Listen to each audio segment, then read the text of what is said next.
কিন্তু সেই মামলার একটা প্রকৃতি ছিল যে সেই মামলায় সাধারণত অরাজনৈতিক ব্যক্তিবর্গকে ঢোকানো হতো না। বিএনপি বা জামাতের লোককেই ঢোকানো হতো এবং যারা রাজনীতিতে মোটামুটি সক্রিয় তাদেরকে। এবং সেই মামলার একটা বৈশিষ্ট্য ছিল যে সেই মামলা করে রাখা হতো থানায়। পরবর্তীতে একটা মিথ্যা ঘটনা ঘটিয়ে একটা ককটেল ফাটিয়ে এরপরে স্থানীয় বিএনপির বা জামাতের নেতাদেরকে পাইকারিভাবে সেখানে আসামি করা হতো। আর এই কাজটি করা হতো শুধুমাত্র রাজনৈতিক উদ্দেশ্য পূরণের জন্য। এবং এইটা ছিল সরকারের একটা আওয়ামী লীগ সরকারের একটা হাইকমান্ডের নির্দেশ।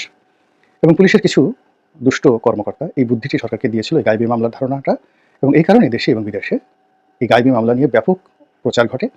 এই যে গাইবী মামলা, সেই গাইবী মামলার চাইতেও ভয়ানকভাবে এখন ভুয়া মামলা সারা বাংলাদেশে সয়লাভ হয়ে পড়েছে।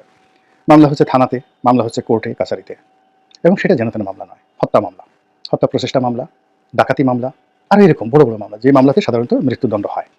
এবং এই মামলার পেছনে সরকারের কোনো কমেন্ট নেই। মানে আগে যেভাবে আওয়ামী লীগ বলতো যে গাইবী মামলা করো, তারপর গাইবী মামলা হতো। কিংবা ধরুন সরকার আরও কিছু মামলা ওই সময়টাতে হাতিয়ার হিসেবে ব্যবহার করতো, সন্ত্রাস দমন আইনে কিছু মামলা হতো, পুরোপুরি এটার সঙ্গে স্বরাষ্ট্রমন্ত্রী জড়িত ছিল, এমনকি শেখ হাসিনা জড়িত ছিল। গুম কমিশন একটা রিপোর্ট দিয়েছে এবং বাংলাদেশে যে গুমগুলো শেখ হাসিনার জমানাতে হয়েছে সব কিছুর সঙ্গে শেখ হাসিনার সম্পৃক্ততা পেয়েছে বলে পত্রপত্রিকায় বেশ কয়েকজন কর্মকর্তার নাম আমরা ইতিমধ্যে দেখেছি। পুলিশের আইজি বেনজির, মেজর জেনারেল জিয়াউল হাসান, ডিবির হারুন, তারপরে সেই পুলিশের যে কর্মকর্তা মনিরুল, এদের নাম পত্রপত্রিকায় এসেছে। এখন এটা একটা প্রতীকী শব্দ, অর্থাৎ এই যে সরকার যে সকল কুকর্মগুলো করতো সেই কুকর্ম করার জন্য তার একটা বিশাল পেটোয়া বাহিনী ছিল পুলিশের মধ্যে, ওসি থেকে শুরু করে একেবারে আইজি পর্যন্ত, এবং এদের সংখ্যা কোনো অবস্থাতেই 2 থেকে 3 হাজারের কম নয়। তারা এই ছাত্রলীগের হুকুম পালন করতো, আওয়ামী লীগের হুকুম পালন করতো, শেখ হাসিনার হুকুম পালন করতো, স্বরাষ্ট্রমন্ত্রীর হুকুম পালন করতো। এবং এই কর্মকাণ্ডগুলো তারা করতে গিয়ে যেটা করতো সেটা হলো বিএনপি জামাতকে শোষণ করতো। কীভাবে? সরকারের এজেন্ডা বাস্তবায়ন করতে গিয়ে সে ধরুন 20 জন লোকের বিরুদ্ধে মামলা দিল বা 30 জন লোকের বিরুদ্ধে মামলা দিল। এখন 30 জন লোকের মধ্যে 4 থেকে 5 জন মির্জা আব্বাস থেকে শুরু করে বড় বড় যারা সিনিয়র লোক বা জেলা পর্যায়ের উপজেলা পর্যায়ে যারা সিনিয়র লোক, যাদেরকে ধরতেই হবে এবং যাদের সঙ্গে কোনো নেগোসিয়েশন আসতো না। এবং এই ঘটনার সঙ্গে ছাত্রলীগ এবং যুবলীগ তাফালিং করতো, কিন্তু এই মামলা মোকদ্দমা দিয়ে ছাত্রলীগ, যুবলীগ বা আওয়ামী লীগের লোকজন ব্যবসা বাণিজ্য করেনি। এটা হলো বাস্তবতা। যা কিছু করেছে পুলিশ করেছে। কিন্তু সেই যে গাইবী মামলার যে গজব, এটি এখন গজবের সাথে বড় গজব হয়ে দেখা দিয়েছে ভুয়া মামলা হিসেবে। এই মুহূর্তে সারা বাংলাদেশে কত মামলা হয়েছে আমরা জানি না। কেউ বলে 3000, কেউ বলে 10,000, কিন্তু আমরা জানি না। আমরা আরো অনেক কিছুই জানি না। আমরা এখনো পর্যন্ত সরকার তালিকায় করেনি কতজন মানুষ এই জুলাই আগস্ট বিপ্লবে নিহত হয়েছেন, পুলিশের কতজন আহত হয়েছেন, কতজন নিহত হয়েছেন, আওয়ামী লীগের কতজন আহত হয়েছেন, কতজন নিহত হয়েছেন, বিএনপির কতজন নিহত আহত হয়েছেন, জামাতের কতজন, এবং বিশ্ববিদ্যালয়ের, ঢাকা বিশ্ববিদ্যালয়ের কতজন ছাত্র নিহত হয়েছে, যেহেতু হয়নি। কাজেই এ যাবৎকালে কতটি মামলা হয়েছে কোর্টে কাছারিতে এবং কতগুলো মামলা হয়েছে আপনার থানাতে, আমরা এখন পর্যন্ত কিন্তু সেটা জানি না।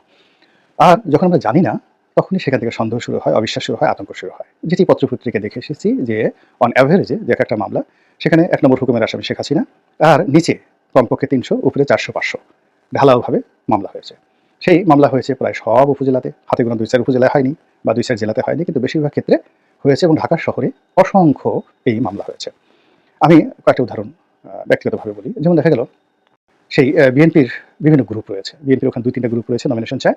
তারা এই দুর্নীতিবাজ পুলিশ যারা কর্তা রয়েছেন, সাব ইন্সপেক্টরের লেভেলের যারা লোকজন আছে, তাদেরকে কনভিন্স করে এখানে 300, 400, 500 লোকে এর মধ্যে ফেলে দিয়ে তারা এই মামলাগুলো করেছে। হাতে গোনা 4-5 জন লোককে দূরে রেখেছে।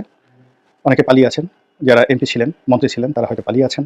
কিন্তু নিচে যারা ওয়ার্ড পর্যায়ে, ইউনিয়ন পর্যায়ে সাধারণ নেতাকর্মী রয়েছেন আওয়ামী লীগ, তাদের সঙ্গে একটা বিরাট লেনদেন, টাকা পয়সার লেনদেন ইতিমধ্যে তারা করে ফেলেছেন, এবং এর সংখ্যা কত শত কোটি আপনি কল্পনা করতে পারবেন না। ধরুন সাভারের একজন ইউনিয়ন পর্যায়ের যুবলীগের কর্মী, তার হয়তো ওখানে জোগা জমি থাকার কারণে, ব্যবসা বাণিজ্য থাকার কারণে হয়তো সে 100 কোটি টাকার মালিক, 50 কোটি টাকার মালিক ফেলেছে। এরকম ঘটনা আমি শুধু সাভারের ক্ষেত্রে বললাম। আবার দেখা গেল যে সাভারে সাবেক এমপি মধ্যে ছিলেন ডক্টর এনাম মেডিকেলের। এখন এই ভদ্রলোক নিরীহ মানুষ, শেখ হাসিনা তাকে ধরে নিয়ে মন্ত্রী বানিয়েছেন, তার অনেক টাকা পয়সা। তো প্রথম দিকে সে তাকে যেন মামলায় ফাঁসানো না হয় এই জন্য সে বেশ কয়েকজনকে অনেক টাকা দিয়েছেন, অনেক টাকা পয়সা দিয়েছেন। আবার পরবর্তীতে দেখা গেল যে না, তাকে মামলায় ফাঁসানো হয়েছে, ভালো কথা। তখন ফাঁসানোর পর আবার আরেক দফা লেনদেন। আবার সাইফুল নামে যে ভদ্রলোক ওখানে এমপি হয়েছিলেন, একজন ইউনিয়ন চেয়ারম্যান, তাকেও অনেকগুলো মামলায় ফাঁসানো হয়েছে।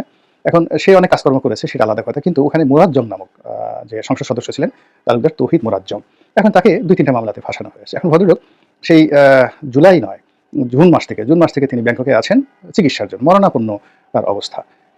সেখানে বসে তিনি আছেন এবং তিনি গত নির্বাচনে আওয়ামী লীগের মনোনয়ন পান নাই, আওয়ামী লীগের নেতা হিসেবে ওইরকম 1 নম্বর আসামি শেখ হাসিনা, তাকে মামলায় ফাঁসি দেওয়া হয়েছে। এরপরে আরেকজন লোকের কাহিনী বলি, ওনার নাম আব্দুল মজিদ, অ্যাডভোকেট আব্দুল মজিদ, হবিগঞ্জের। উনি একজন সংসদ সদস্য ছিলেন আমার সঙ্গে। বাংলাদেশে যে কজন ভদ্রলোক আছেন, সৎ মানুষ আছেন রাজনীতিতে, সেই 2009 থেকে এই পর্যন্ত একেবারে লিখে লিখে দিতে পারেন আওয়ামী লীগের মধ্যে যে কজন সৎ। যেমন এই আব্দুল মজিদ একজন সৎ মানুষ, তারপরে সুনামগঞ্জের মান্নান সাহেব পরিকল্পনা মন্ত্রী ছিলেন, সৎ মানুষ। একজন এমাজউদ্দিন প্রামাণিক উত্তরবঙ্গের একজন ওর মন্ত্রী হয়েছিলেন বা হুইপ হয়েছিলেন। মানে এই সমস্ত মানুষ সম্পর্কে আপনি একটা স্পট দিতে পারবেন না। তো এই আব্দুল মজিদ তিনি গত নির্বাচনে মনোনয়ন পান নাই, এবং ওই এলাকাতে তার কোনো রকম যাকে বলা হয় দুর্নাম নাই, বদনাম নাই। তো এখন তিনি এই যে এই ঘটনায় অনেকগুলো মামলার আসামি, এবং তার বাড়িটি একেবারে পুড়িয়ে ছারখার করে দেওয়া হয়েছে।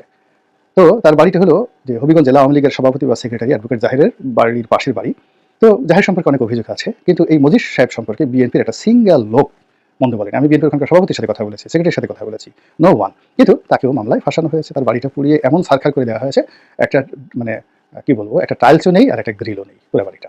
এবং অবাক করার ব্যাপার হলো যে মারা গেছেন, হাসপাতালে মারা গেছেন। এখন ভদ্রলোক একা, বয়স্ক মানুষ, ভদ্রলোক একা, এখন তিনি পালিয়ে বেড়াচ্ছেন এই মামলার কারণে। তো এই যে বিভৎস একটা রূপ সারা বাংলাদেশে চলছে মামলা এবং মোকদ্দমা দিয়ে, এখানে এটাকে আপনাকে জ্যামিতিক হারে বর্ণনা করতে হবে। মানে 300 মামলা আসামি যদি 5,000 মামলা হয়, 10,000 মামলা হয়, তাহলে 10,000 ইন্টু 300 কত লোক আসে? এদের সঙ্গে যদি আপনি জাস্ট কিছু লোককে আপনি এক একজনের 50,000 থেকে 1 লাখ টাকা পর্যন্ত আপনি ধরেন লেনদেন, সেটা কেমন হয়? আমি আমার নিজের একটা অভিজ্ঞতা কয়েকদিন আগে ফেসবুকে একটা স্ট্যাটাস দিয়েছি। সেই স্ট্যাটাসটা হলো যে আমাদের গলাচিপাতে 2018 সালে আমি যখন নির্বাচনে গেলাম, তখন সবাইকে মানে যারা ছেলেরা ছিল তাদের গায়ে হাত দিল, এবং মেয়েদেরকে যতটা সম্ভব মারধর না করা ছাড়া বাকি যেটা সম্ভব সবকিছু করেছে।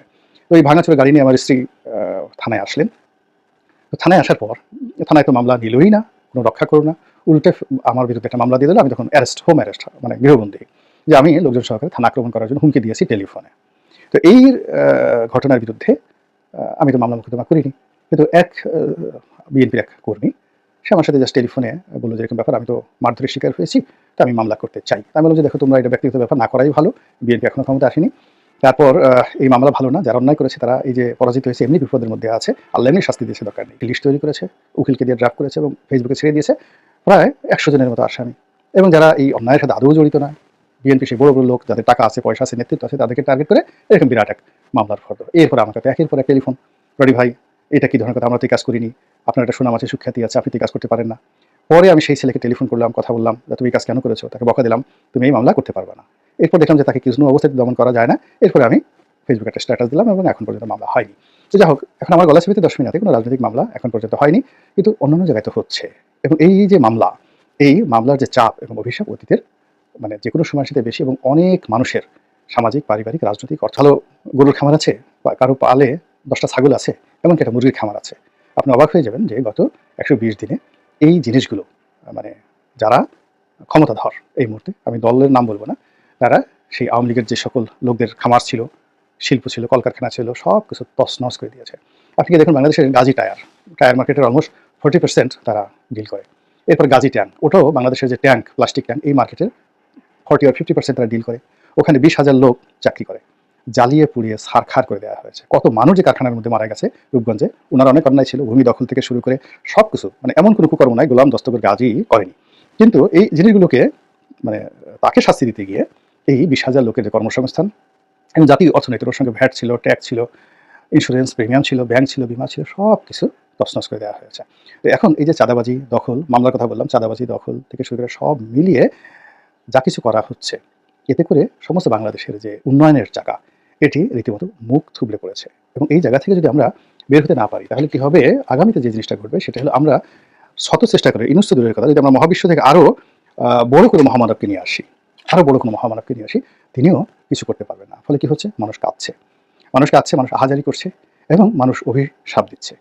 আপনি বলতে পারেন ইউনূস সাহেবকে দিচ্ছে, যে না, ইউনূস সাহেবকে দিচ্ছে না, সবাইকে দিচ্ছে, আওয়ামী লীগকে দিচ্ছে, বিএনপিকে দিচ্ছে, জামাতকে দিচ্ছে, এই যারা বিপ্লব করেছে তাদেরকে দিচ্ছে, সবাইকে মানুষ দিচ্ছে। এর কারণ হলো মানুষ তো ক্ষতিগ্রস্ত হয়েছে, মানুষ সব হারিয়ে ফেলছে, মানুষ কোনো কিছু দেখছে না। এই গত 1 সপ্তাহ যাবৎ ঢাকা শহরে দুর্বিষহ যানজট,